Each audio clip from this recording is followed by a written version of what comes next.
Graças a Paz. Chegamos ao quinto ponto na ordem da salvação. Essa série de mensagens se encontra agora no seu quinto ponto, no seu quinto passo a ser dado, a ser visto na ordem da salvação. Espero que todos estejam sendo edificados com todas as mensagens que já foram transmitidas até agora. Espero que com todas as mensagens que vocês aplicaram em suas vidas, já esteja em seu coração o conforto de ser salvo por Cristo Jesus. Isso é tão importante nos nossos dias, porque há muitas doutrinas aí fora que te deixam uma incerteza. Você fica sem saber como deve agir, você vive uma vida de medo, como se não houvesse uma vida eterna com Deus, como se só houvesse o inferno, e como se esse mundo fosse tão bom ao ponto de você não querer se desligar dele. Mas o verdadeiro crente, o verdadeiro cristão, ele tem a certeza em seu coração de que é salvo. E hoje, neste momento, nós conseguiremos ter a certeza de que somos filhos de Deus. Todos, creio eu, que conseguirão entender o porquê que eu disse isso. Nesse ponto da Ordo Salutis, nós teremos a clara noção de que em Cristo Jesus somos feitos filhos de Deus. Mas por que somente em Cristo Jesus? Não são todos filhos de Deus? Não. A Bíblia ela faz essa distinção entre criaturas e filhos. A Bíblia não chama todo e qualquer ser humano de filhos de Deus, mas somente aqueles que estão em Cristo, esses são chamados filhos de Deus. No livro de João, capítulo 1, verso 12, confirma isso. Mas a todos quantos o receberam, deu-lhes o poder de serem feitos filhos de Deus, a saber, aos que creem no seu nome. Todos nós, irmãos, somos de fato criaturas de Deus. Mas nem todos são filhos. O livro de João diz mais ou menos o seguinte, capítulo 1, verso 3. Todas as coisas foram feitas por intermédio dele, e sem ele, nada do que foi feito se fez. Todas as coisas, irmãos, foram criadas por Deus, pela palavra de Deus, pelo Verbo que se fez carne. Vejam o que está escrito lá no livro de Gênesis, capítulo 1, verso 26 e 27. Também disse Deus: façamos o homem à nossa imagem, conforme a nossa semelhança. Tenha ele domínio sobre os peixes do mar, sobre as aves dos céus, sobre os animais domésticos, sobre toda a terra e sobre todos os répteis que rastejam pela terra. Criou Deus, pois, o homem à sua imagem. A imagem de Deus o criou. Homem e mulher os criou. Perceberam? Em nenhum momento a criação de Deus é chamado de filho, mas sim de criatura, como todas as outras criações de Deus, os animais, os luminares dos céus, toda a criação, ela é naturalmente vista como criatura.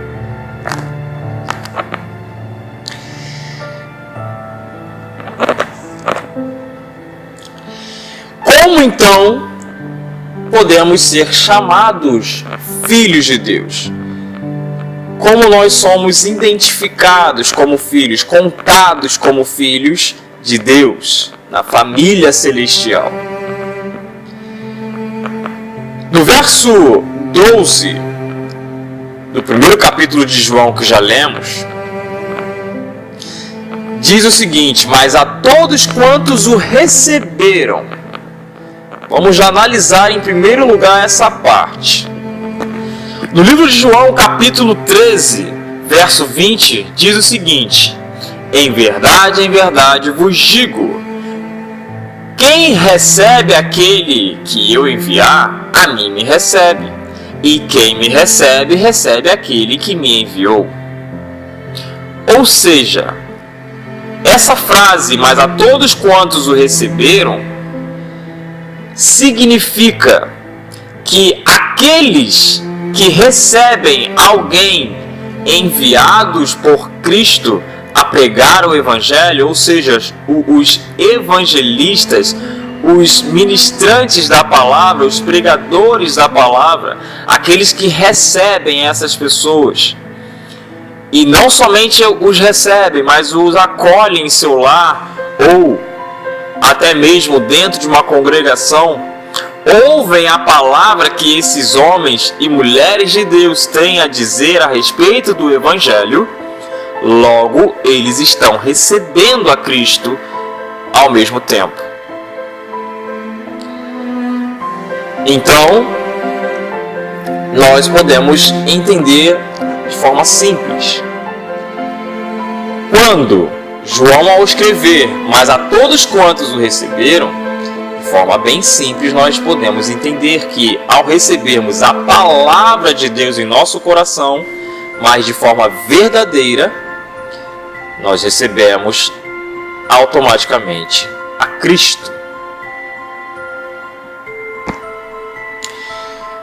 E o que o texto continua dizendo? E o texto continua dizendo: deu-lhes o poder de serem feitos filhos de Deus. Então, esses que recebem a Cristo por intermédio de alguém que prega o Evangelho, esses que recebem também o direito, eles têm agora o poder de receberem o direito de serem chamados filhos de Deus, a saber, como o texto diz, os que creem no seu nome.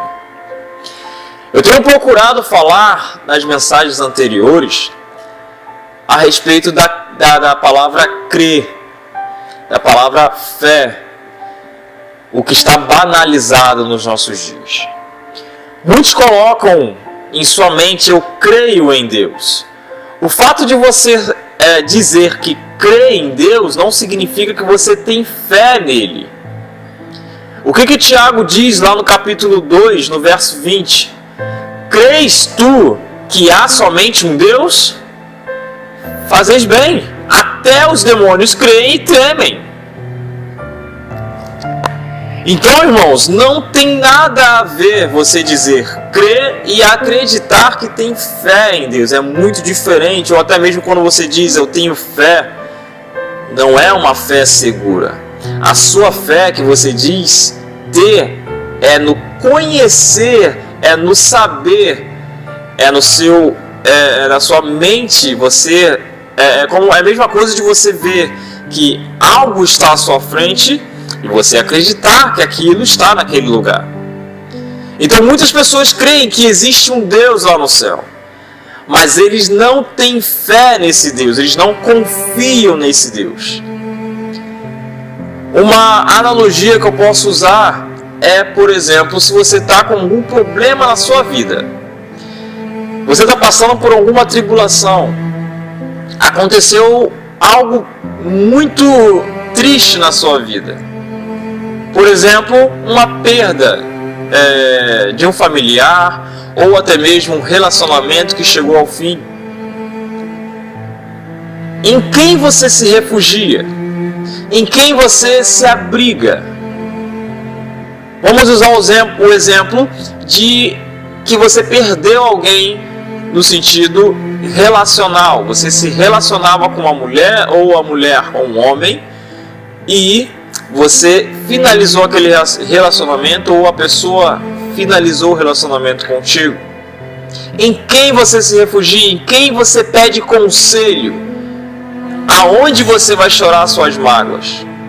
Eu não estou aqui dizendo que Deus só serve para isso, mas aqueles que são filhos buscam esse refúgio.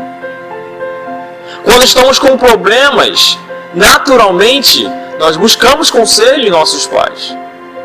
Infelizmente, nos nossos dias, nem tanto quanto antigamente, mas normalmente pessoas que entendem que os seus pais têm uma experiência de vida maior, podem trazer conselhos, esses buscam conselhos em seus pais. E você, que se acha filho de Deus, que tem fé, que diz ter fé, em quem você se refugia?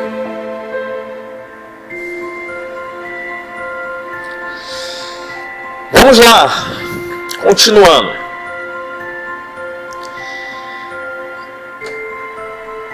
Romanos capítulo 8, verso 15, diz o seguinte: porque não recebestes o espírito de escravidão para viverdes outra vez atemorizados, mas recebestes o espírito de adoção, baseados no qual clamamos, Abba, Pai.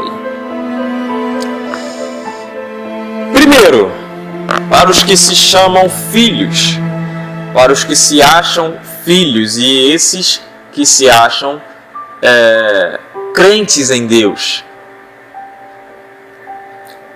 Você tem medo da morte? Se você tem medo da morte, você não pode receber esse título de filho. E por que não? Não é um absurdo o que eu estou falando. Aqueles que são crentes em Deus de fato, aqueles que são filhos de Deus de fato, os que são cristãos de fato e que são salvos pelo sangue do Cordeiro, esses não têm medo da morte. Isso não significa que eles querem morrer, mas sim que se eles morrerem, eles sabem para onde eles vão. Eles não desejam a morte, porque ninguém aqui é suicida. Porém, eles sabem que no dia em que eles morrerem, irão para a glória. Se formos ver na história bíblica, quando muitos foram martirizados, eles não pediram para não morrer, também não pediram para morrer. Antes, o que eles fizeram? Oraram. Senhor, por exemplo, Estevão, Senhor, não os imputem este pecado. A maioria deles morreram orando, ou alguns outros mártires, depois da grande perseguição da igreja, que veio o tempo da reforma, muitos morriam cantando, louvando a Deus, porque eles sabiam para onde iam. Então, quando o texto aqui de Romanos capítulo 8, verso 15 diz espírito de escravidão, é justamente aqueles que estão aprisionados no seu corpo pecaminoso e sabe muito bem para onde vai se continuar neste caminho. No livro de Romanos capítulo 3 fala, aliás, no capítulo 6, no verso 23 fala que o salário do pecado é a morte. Então, esses que têm o espírito da escravidão, eles bem sabem para onde vão. Eles bem sabem que as coisas que eles praticam é passível de morte, merece ser punido para a eternidade no inferno. Vejam o que diz lá em Romanos capítulo 1, verso 32. Ora, conhecendo eles a sentença de Deus de que são passíveis de morte os que tais coisas praticam, não somente as fazem, mas também aprovam os que assim procedem. Então esses de fato, os que vivem na escravidão ainda do pecado, eles têm plena noção do caminho que eles estão trilhando. Então, se você tem medo da morte, você ainda não é um salvo. Ou até mesmo pode ser um salvo, mas por causa de diversas doutrinas que te colocaram, te ensinaram, você ainda tem essa dúvida. Mas, se você é uma pessoa piedosa, se você é uma pessoa que reconhece a sua natureza pecaminosa e que merece o inferno mesmo por causa da sua natureza pecaminosa, se você reconhece que nada é por merecimento nessa vida, mas sim pela graça de Deus, e que você só será salvo mediante a fé em Cristo, então você pode crer que é um filho de Deus, você pode crer que é uma pessoa salva. Esquece essas doutrinas que te ensinaram por aí e olhe para a palavra. Ela te dá a garantia de que você é uma pessoa salva. Saia desse maldito espírito da escravidão com medo da morte. Nós nunca iremos desejar a morrer, mas se vier a morte, nós sabemos para onde vamos. Para a glória de Deus. Paulo continua falando, mas ao invés de recebermos, os cristãos, o espírito de escravidão, nós recebemos o espírito de adoção. Eu quero brevemente aqui falar a respeito dessa palavra adoção que Paulo menciona aqui. Quando ele fala essa palavra, ele não quer trazer o sentido simples de um casal adotar um filho. Por diversos motivos, isso pode vir a acontecer. Um casal adotar um filho. E muitas das vezes, isso pode ocorrer por causa de um casal, no caso, a mulher, não poder ter filhos por ser ela estéril. Não é verdade? Ou, em outros casos, esse casal pode vir a querer adotar por causa da mulher não querer ter filhos e simplesmente querer sim adotar. E porque talvez ela não queira ter esse filho? Por causa do tempo da gestação, ela pode ter um emprego que tome muito o seu tempo, ela prefere adotar. Há diversos casos que levam alguém a adotar, não é verdade? Mas não é esse caso que Paulo aplica aqui. Quando ele vai falar essa palavra adoção, nós temos que ter como contexto histórico que ele está falando para quem, irmãos? Para os romanos, para os cristãos em Roma. E tinha como tradição em Roma, naquela época, os pais, não é? Rejeitarem os seus filhos biológicos.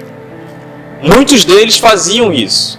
Talvez por ver a sua criança ali e achar que não seria um bom herdeiro para ele.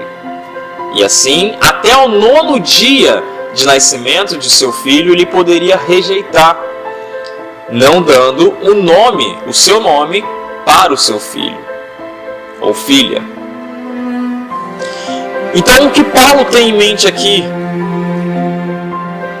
Paulo Paulo quer dizer para a igreja: vocês rejeitaram, em primeiro lugar, vocês rejeitaram a Deus. Por quê? Como o contexto nos mostra que o pai naquela época rejeitava o seu filho e adotava outros de outras famílias, ele quer dizer: Deus nunca rejeitou a vocês, vocês rejeitaram a Deus. Mas assim como o pai que rejeitava os seus filhos, vocês rejeitaram o pai adotava outros filhos ou outro filho de outra família, e este herdava a herança que era para o filho biológico. Assim é vocês. Quando vocês têm fé em Cristo Jesus, vocês fazem parte de toda a herança que é cabível ao Filho unigênito de Deus, Jesus Cristo. Não sei se vocês entenderam bem, mas eu vou repetir. Naquela época, pais rejeitavam seus filhos. Eles tinham a segurança da lei de Roma, que eles podiam rejeitar até o 9º dia o seu filho. Então, esse pai que rejeita o seu filho é a mesma coisa de todos nós que um dia rejeitamos o pai.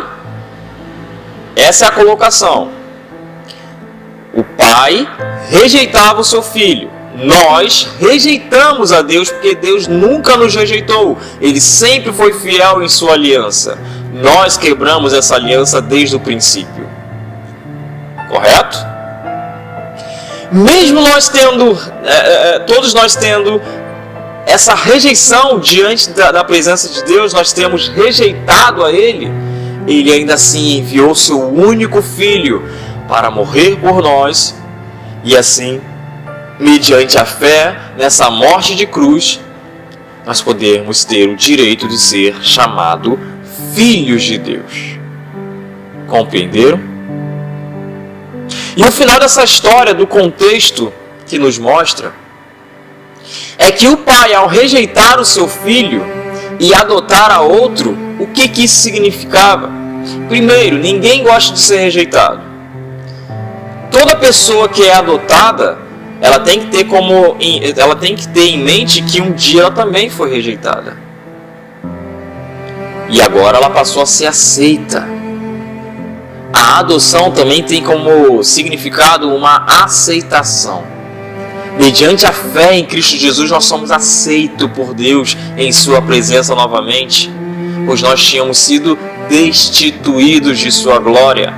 A partir da fé em Cristo Jesus, nós novamente somos aceitos diante da presença do Pai. Que maravilha! Então, quando um pai adota um filho, ele não está fazendo isso de forma obrigatória. Ele está fazendo isso porque ele quer. Ele escolheu aquele filho para ser adotado, para ser chamado seu. E a partir disso ele herda a herança de seu pai. É assim que nós somos vistos. É assim que aqueles que têm fé em Cristo Jesus, a fé verdadeira, a fé que salva, que transforma, regenera, a fé que converte de forma verdadeira, a fé que justifica mediante a fé em Cristo Jesus, aqueles que têm fé em seu nome, que se abriga em todo e qualquer momento, que em cada passo de sua vida pede conselho, busca refúgio, esses recebem o direito de serem chamados filhos de Deus. O final desse texto, irmãos, é maravilhoso, pois Paulo fala, ele diz o seguinte, que nós recebemos o Espírito de adoção. Esse Espírito é baseado no qual clamamos, Abba, Pai. Essa palavra Abba, ela é ela tem como origem o aramaico, que é uma palavra que denota intimidade. Nós podemos chamar nosso Pai de forma íntima, sem faltar com reverência, pois Ele, além de ser nosso Pai, Ele é Senhor, Ele é Rei, Ele é soberano. Mas nós podemos nos achegar a Ele com toda a intimidade, irmãos. Você é chamado filho. Você tem um Pai celestial ao qual você pode confiar que naquele grande dia que o seu filho vier, juntamente com os seus anjos, Ele te levará para casa. Que isso venha confortar o seu coração de forma breve, rápida, simples. Que isso toque o seu coração, que você tenha esse convencimento. E aqueles que ainda têm dúvida, procurem se achegar a Deus, procurem se humilhar diante da presença dEle. Se você não sabe como fazer isso, assista, na verdade, ouça os outros áudios, desde o primeiro até este.